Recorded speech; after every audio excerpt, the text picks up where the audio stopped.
Hi, and thank you for tuning in to Noire Histoire. I'm Natasha, and in this episode, I'll be discussing The Bluest Eye.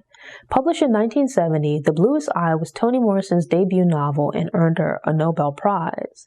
A deceptively short book that packs quite a punch, the story follows 11-year-old Pecola Breedlove, a black girl growing up in Lorain, Ohio shortly after the Great Depression. Growing up in a family plagued by generational dysfunction and a community plagued with self-hate, Pecola comes to believe that having blue eyes will make her beautiful in the eyes of others and solve all of her problems. The Bluest Eye is the story of Pecola, but is primarily told from the perspective of 9-year-old Claudia McTeer. Claudia lives in a house with her 10-year-old sister Frida and their parents. The McTeers are not dirt poor, but they're also not wealthy either. Rather, they're comfortable. It's probably a sign of the times, but Mrs. McTeer is fairly strict with the girls, and their home is a children should be seen but not heard type of environment. During this period, Shirley Temple is a really big deal. Yet Claudia, unlike a lot of the other kids and adults, doesn't get the big deal about Temple. Claudia lives in a community where she's surrounded by black people and finds it odd that they coo over this little white girl with blue eyes and blonde hair. She's not asked what she would like for Christmas, but is just given dolls. Because these dolls don't look anything like her, and she doesn't have any interest at that point in being a mother or having to care for these baby dolls, they don't appeal to her. Or at least not in the way that they do other children or how adults expect her to react to them. Instead, Claudia is curious about the dolls. What is it about these dolls in Shirley Temple that makes everyone around her fuss over them? Especially because they don't fuss or coo over the children that are in their lives. That's not to say that her parents or the other parents aren't taking care of their children, but her parents and the people around them are not fawning over these little black children in the same way that they do this little white girl or the white dolls. In an effort to understand, Claudia pokes and prods at the dolls, taking them apart to see if there's something inside that causes them to be regarded as special, worthy of love and admiration to a degree that she and the children around her don't receive. They're being raised by their parents, but it doesn't sound like there's consistent warmth and tenderness. Claudia is a bit jealous of Shirley Temple because she has Mr. Bojangles as her playmate, and Claudia wishes he was her uncle or grandfather that would dance, sing, and play with her in this way. Instead, she's stuck with these surly adults while Shirley Temple gets their love and attention. Pecola is sent to live with the McTeers after her family's home was burned down by her father, Charlie Breedlove. Charlie was initially arrested, but was then let out of prison after a few days. Yet Pecola remains with the McTeers for a bit while the situation with her father is sorted out. The McTeers have a cup with Shirley Temple's face on it, and Pecola takes every opportunity to drink milk so she can use the cup. It's an attempt to hold and possess this little girl and all that she subconsciously represents. Mrs. McTeer takes Pecola into their home, providing the physical shelter that she needs. But Pecola's psychological and emotional needs are still going unacknowledged and unaddressed. Mrs. McTeer passive-aggressively fusses about Pecola drinking too much milk. This after having warned her daughters in advance to be kind to Pecola. The two girls are friendly and welcoming to Pecola even after she leaves, while Mrs. McTeer complains about her. She's an adult with 2 children of her own, and Claudia is a child. Yet Claudia easily realizes that Pecola doesn't have some unquenchable thirst for milk, but rather is more concerned with the cup in which she gets the milk. Mrs. McTeer is so focused on the expense of the milk that she fails to notice the child is preoccupied with the cup. While staying with the McTeers, Pecola has her first period and is completely uninformed and unprepared to the point that it scares her at first. Fortunately, Frida has a bit of knowledge as her mother has spoken with her about menstruation and some of the changes her body will undergo. Recognizing what's taking place, Frida swings into action and takes charge, helping to relieve the tension of the situation until Mrs. McTeer steps in. Pecola is so young that she's just having her first period, but it's sad that she's around the age at which most start puberty, and her mother is in her life but hasn't taken the time to speak with her about her changing body. Mrs. McTeer might not be a perfect mother, and there's room for improvement, but she is present and doing more for her daughters than Mrs. Breedlove. These two exchanges kind of set me off because this little girl is already going through so much in her life. Like Claudia, Pecola has also realized that seemingly everybody around them likes Shirley Temple. But unlike Claudia, who dislikes Temple for this reason, Pecola has also developed an obsession with the little girl. Looking at her, Temple seems to have the perfect life, which makes Pecola want to be like her. She imagines that if she looked like this little girl, her life might also contain some of the happiness shown in Temple's life, rather than the sad terror of her life.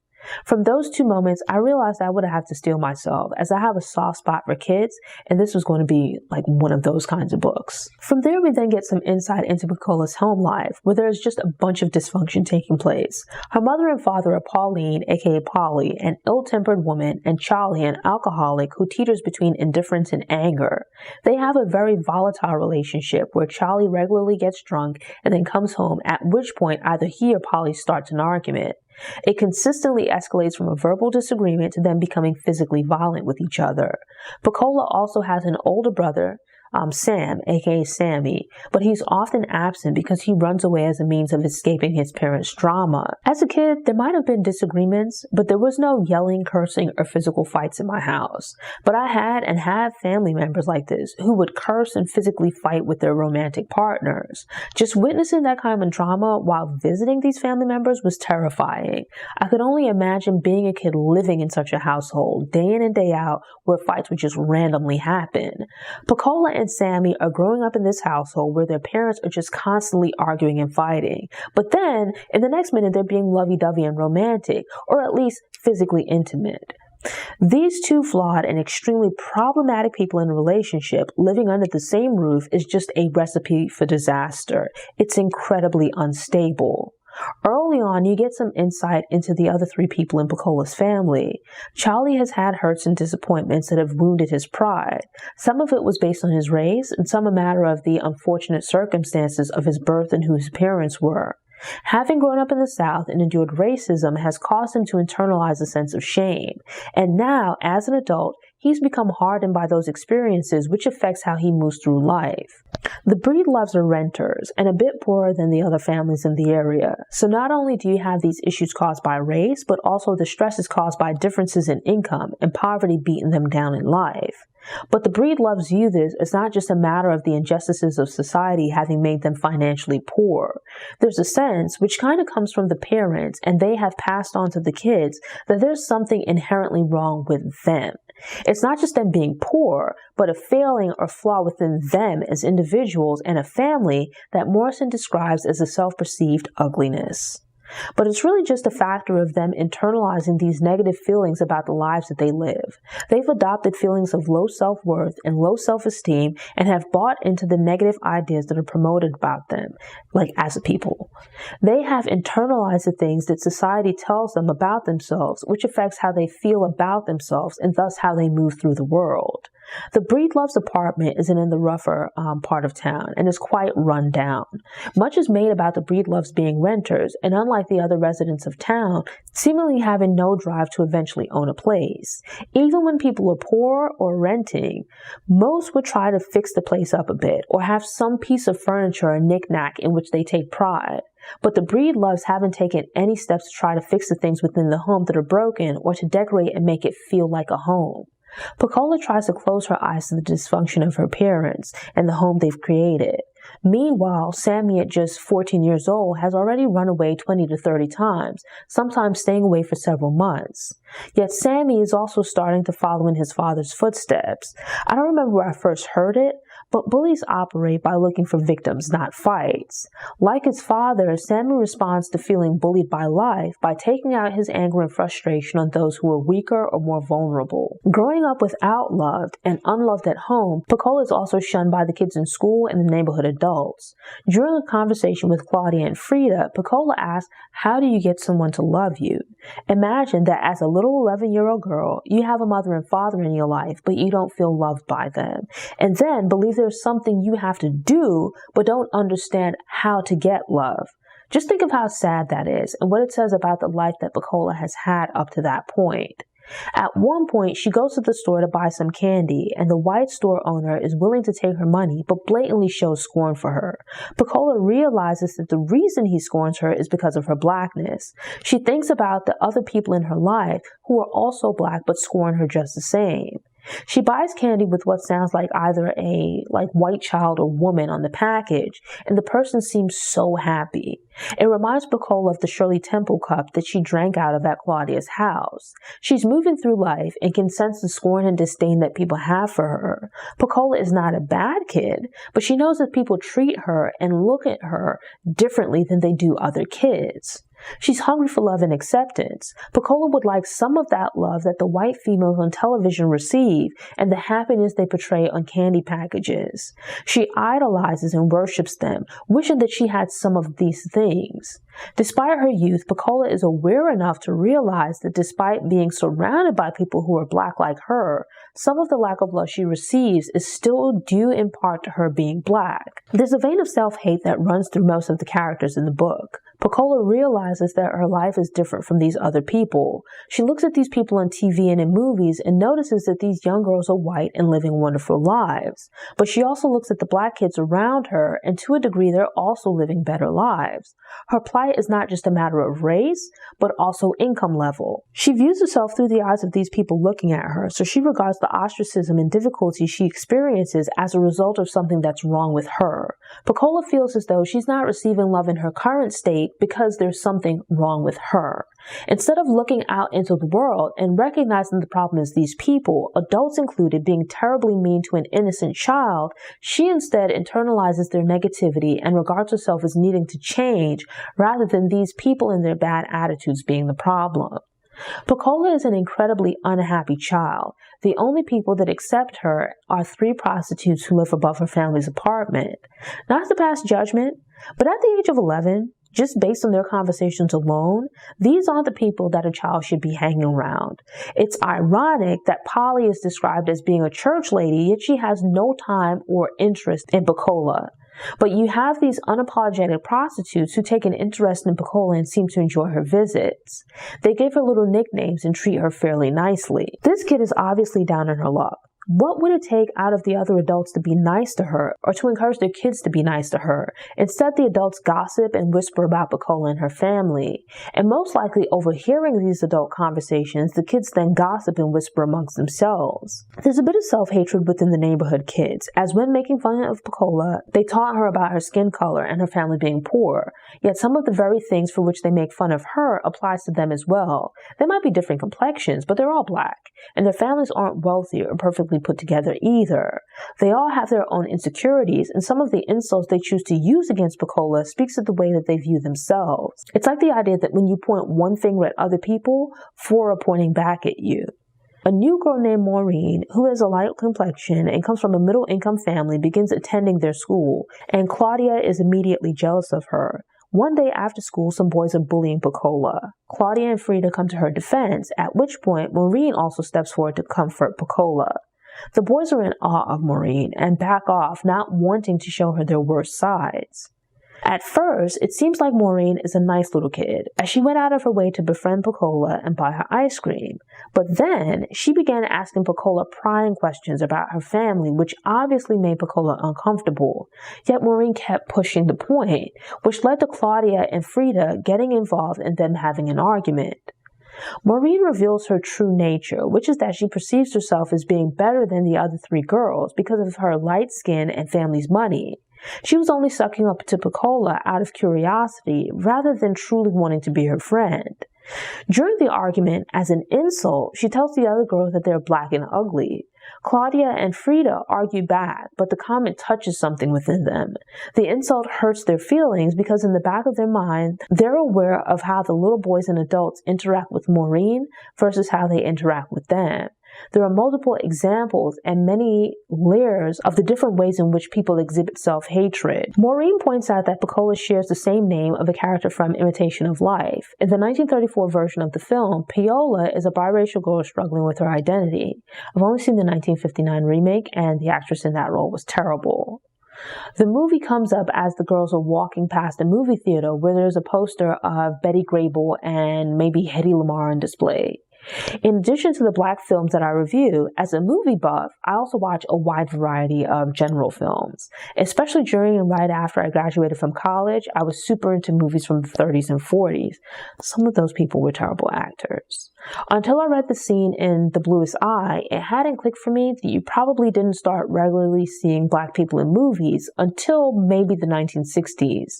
Growing up in the 90s, I think I took it for granted as a kid to see black people on TV and in movies. But here you have these 4 little black girls talking about movies, and there are only white actresses for them to idolize. They have no consistent black actresses smashing the box office. It really helped drive home the point of representation. I couldn't imagine being a little girl at that time growing up and there's no one that looks like you on TV, or at least not in any kind of role that you as a child would dream about. I was born in Crown Heights but spent a good deal of my childhood in Flatbush, both of which were neighborhoods with large black populations from across the diaspora.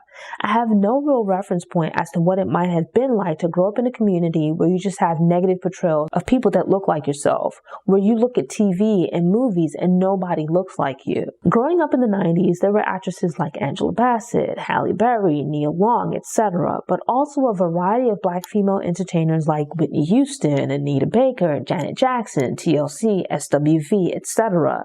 Being a kid from New York, Mary J. Blige was the business when she came out, and specifically being from Brooklyn, Lil' Kim was the end-all be-all for me.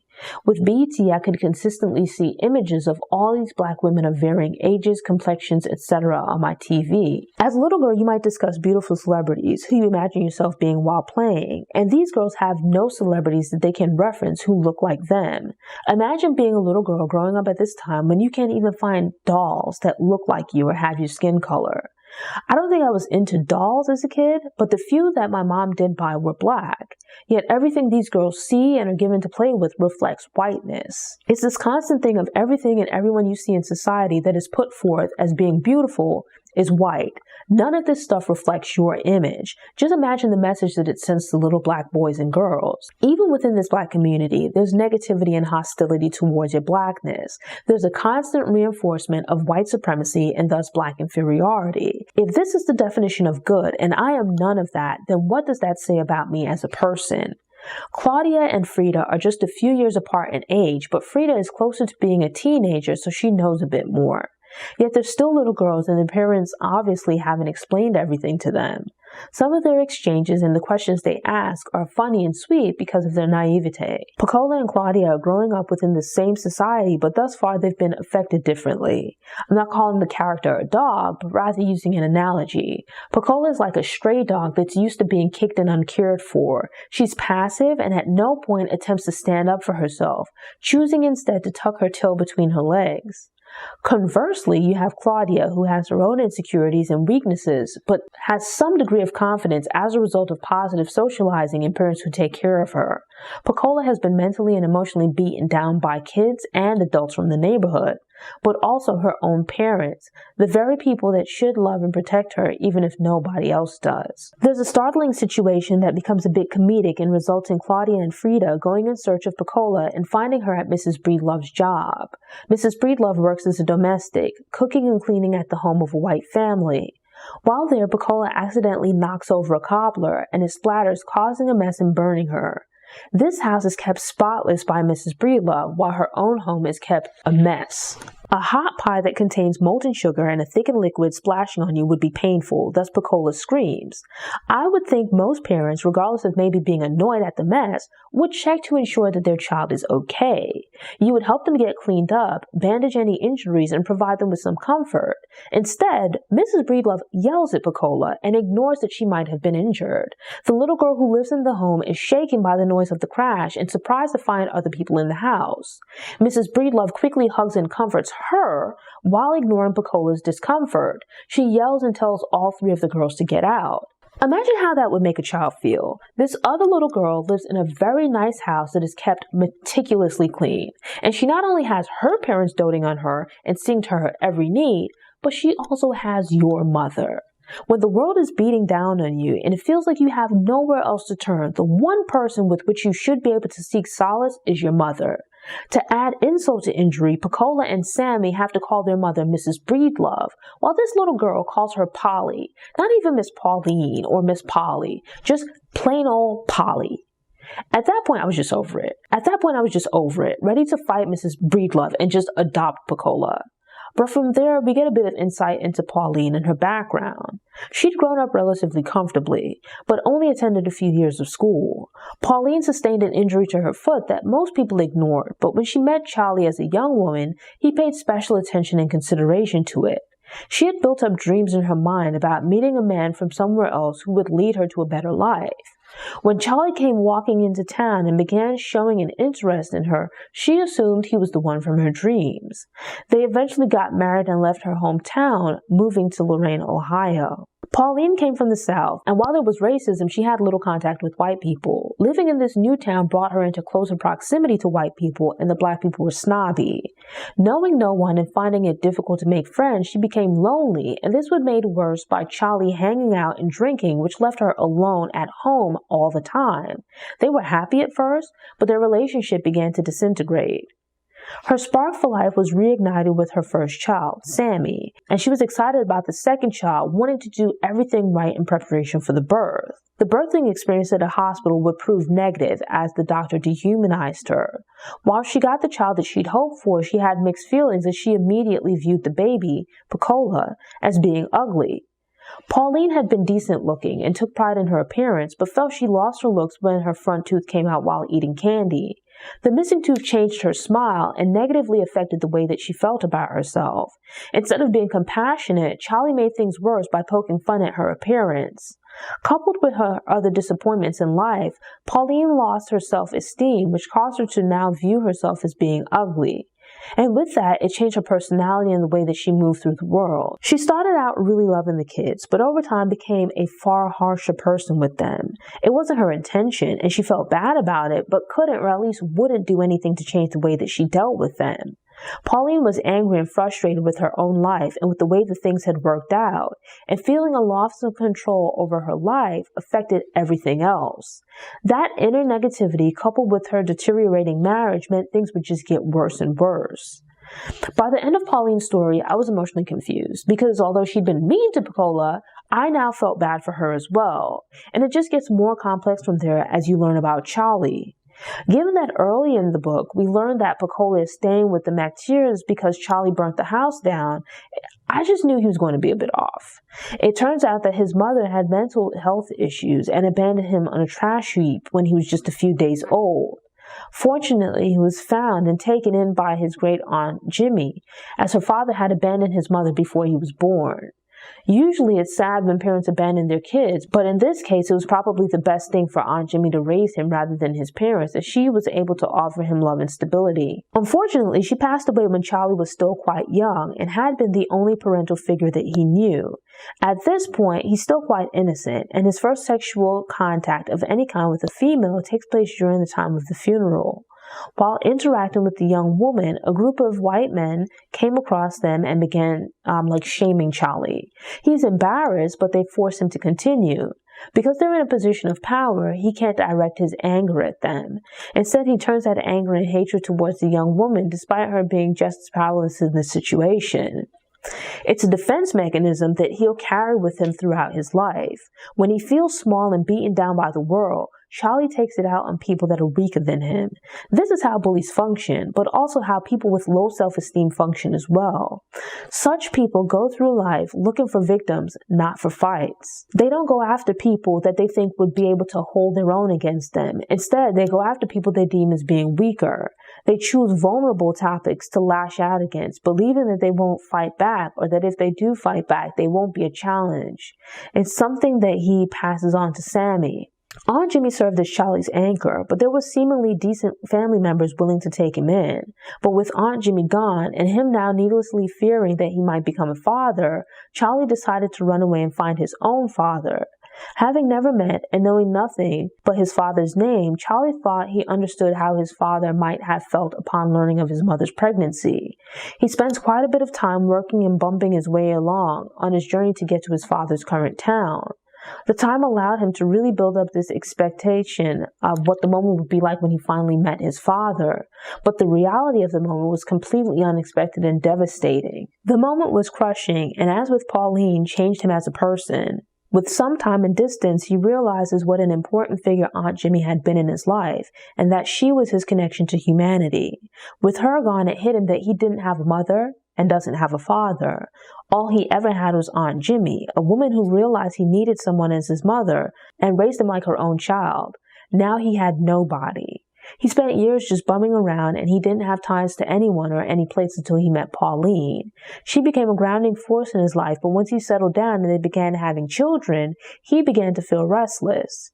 Only after creating a family did he realize that this wasn't the life he wanted for himself. The irony is that neither Charlie nor Pauline were satisfied with their lives, but instead of sharing their true feelings with each other, they emotionally withdrew into themselves. But even at the start of their relationship, they seemed to just keep things at the surface level. Now, the only time they express emotion is when arguing or fighting with each other.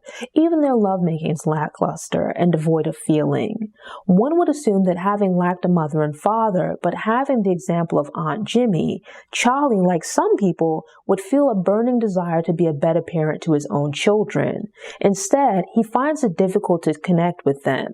He feels as though he's done nothing with his life and has nothing to pass on to his children. Yet both he and Pauline, to a degree, had positive examples of how to raise children.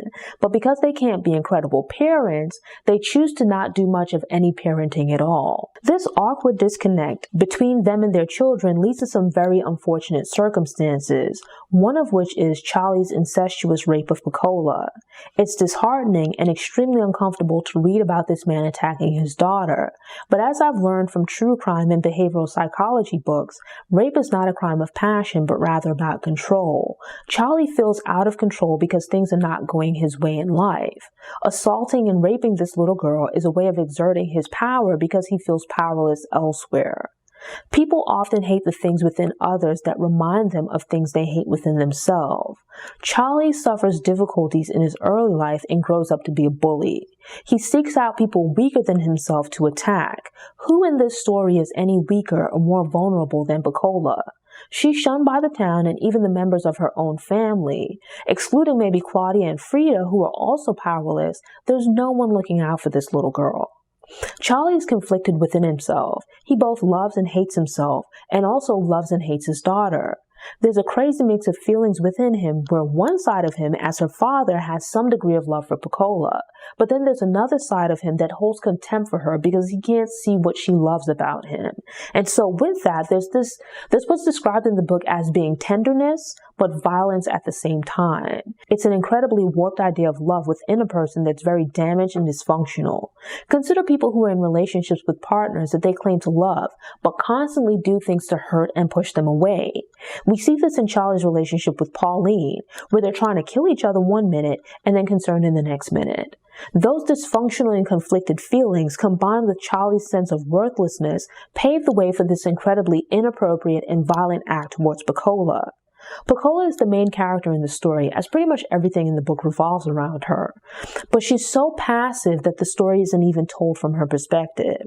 This is her life. The story is about her, but it's mostly told in parts through Claudia and the other characters. She's going through these situations, but it's not until the very end that we hear directly from her. And even then, we don't quite get her inner thoughts about how she's feeling or how things affect her. It's like all of these things are happening, but she's still this disembodied person where you read about everyone's perspective, but not directly hers. In a sense, Pecola is a representation of Black people in general, but especially Black females within American society. Here's this child going through devastating situations in her young life and feeling completely devoid of any kind of love. She endures, but isn't even the one speaking about her experience. It's told by someone else. Even in that case, she still doesn't have a voice or agency. There's a concept that people who are poor, downtrodden, overlooked, and taken for granted within society tend to be the ones paid the least attention. They tend to be the ones that people talk about and speak at, but don't have a voice in society, which leads to their further subjugation. In the author's note at the end of the book, Morrison discusses writing The Bluest Eye and having it coincide with the Black Pride movement of the 60s, taking into consideration that Pecola, who was 11, 12 in the 1940s, would have been in her 30s in the 1960s. The Black is Beautiful movement of the 1960s was necessary because this feeling of being ugly, this internalized self-hatred and low self-esteem was, and still is, a reality for a lot of Black people. That movement was something that people were hungry for, and some accepted it while others pushed back against it. With Picola's story, it's complicated by not only mainstream society, but Black people within her community teaching her to hate herself. And while dealing with this, she doesn't have the benefit of a supportive family to help her cope and navigate these difficulties. Claudia and Frida are just as unempowered as Picola, but they're fortunate to at least have parents who are engaged and involved with their lives. But even there, Mrs. McTeer employs a degree of unnecessary harshness that is occasionally tempered by love. There's another kid, Louis, whose mother, Geraldine, maintains a pristine household, but doesn't particularly love or care for him or his father. Instead, she lavishes all of her love and attention on a cat.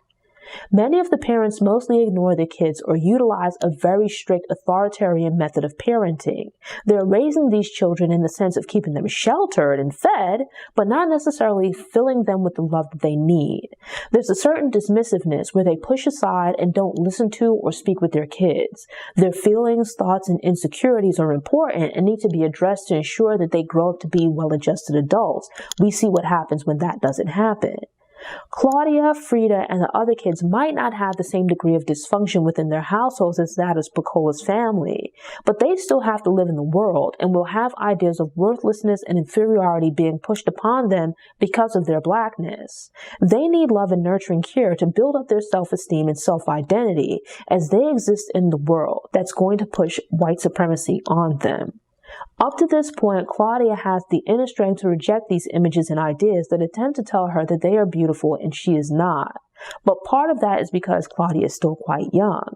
Frida is just a little older, but their mother has already begun speaking to her about what it means to be a woman and how you carry yourself. She's being prepared for indoctrination into adulthood, but not just any adulthood, specifically adulthood as a Black woman and all the expectations that come with that.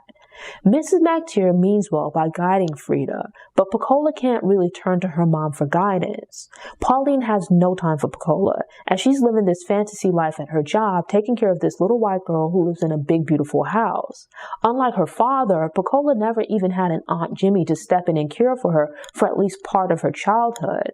The isolation and ostracism plays a role in her descent into mental illness. Picola is raped by one of the people that's supposed to be a protector. If your father is not protecting you, who will? If your father rapes you and your mother then beats you for it, the person that should have been protecting Picola was ultimately the person that did her the most harm. Compare that to Frida, where when the neighbor is inappropriate with her, both parents intervene. And even Claudia volunteers to help when they hear that she might have been ruined. The McTeer kids have their parents to turn to, but they also have each other.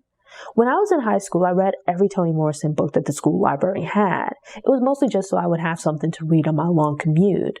I was under the impression that The Bluest Eye was in that group, but after reading it this time, the story didn't feel familiar. Though either way, I don't think I spent much time actually paying attention to the words of the book or the books in general, or trying to understand what the story was really saying. I knew that Toni Morrison was supposed to be a big deal, but I didn't quite get why. That is, until I began reading The Bluest Eye. Just a few pages into the book, and I completely understood why it garnered such attention at the time of its release. It's a short and deceptively simple story about these little girls, but the commentary it offers provides layers and layers of depth. For The Bluest Eye to have been her first book makes it all the more meaningful, as it is an absolute masterpiece. Whatever the equivalent of a 5-mic album is for books, this deserves it. So much is said about society at that time, but much of it arguably still applies decades later in the present. I know people who still view the world through this lens, and myself, having grown up in such a society, have certainly been touched and shaped in some ways by these underlying currents. I've realized that I didn't get Toni Morrison because while I read some of her books, I didn't take the time to understand her characters and stories. I was definitely sleeping on her obvious talent and plan to go back and reread at least some of her books. Thanks for tuning in. Show notes are available on the Noire website via the link in the episode description. If you enjoyed this episode and want more book recommendations, subscribe to the channel, click the notification bell, and check out my book review playlist.